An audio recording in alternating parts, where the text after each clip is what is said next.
On the blood-soaked peaks of Qing Mao Mountain, thousands of righteous warriors converge.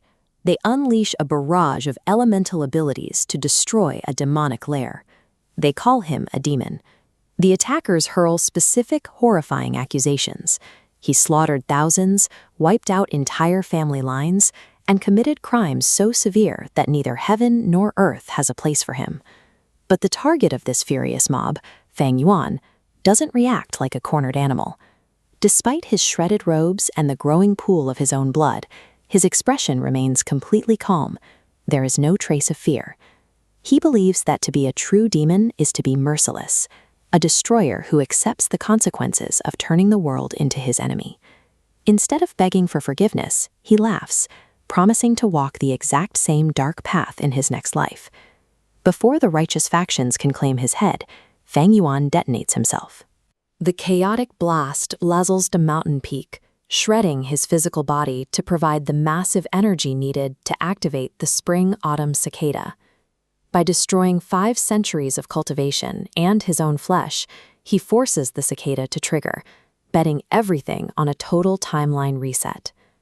The violent explosion is replaced by the quiet sound of spring rain. Fang Yuan opens his eyes to find himself staring out a pavilion window. It is exactly 500 years in the past, and he is back in Guayu village as a 15-year-old youth. The Spring Autumn Cicada successfully reversed time.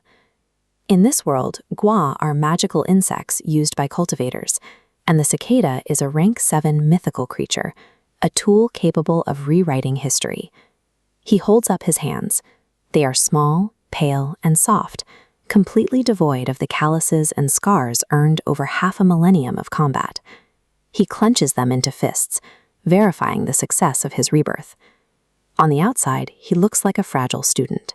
But inside that youthful shell rests 500 years of ruthless, demonic experience. He is now a monster hiding in plain sight, standing on the eve of his clan's most critical event. Down the hall from Fang Yuan's room, the Guyue clan elders are wrapping up a solemn prayer ritual.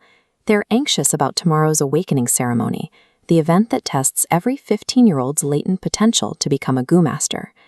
This chart shows how that potential is measured. Gu Masters are divided into a 4-grade aptitude system, A, B, C, and D. A person's grade dictates the size of their internal energy reserve, known as a primeval C, which directly limits their total power and resources. The elders are desperate for a candidate to hit that A-rank metric. The Guyue clan hasn't seen a true genius in 3 years, and neighboring clans are rapidly gaining power thanks to their own highly talented recruits. Their single greatest hope is Fang Yuan. The elders recount his childhood milestones, speaking at 3 months, walking at 4, and reciting complex poetry by age 5. They view this early brilliance as evidence of a high cultivation grade. Every family branch is already calculating how to recruit Fang Yuan for their own family line to ensure 100 years of prosperity. This greed is so transparent that the clan head issues a strict warning. No tricks or conspiracies will be allowed, as the internal competition for a genius threatens to tear the clan's unity apart. The elders are pinning their future on a perceived savior, completely unaware that their prodigy is a resurrected mass murderer. This creates an immediate tension between the clan's expectations and biological reality. Fang Yuan has a 500-year mental advantage, but his physical aptitude grade tomorrow is determined by genetics.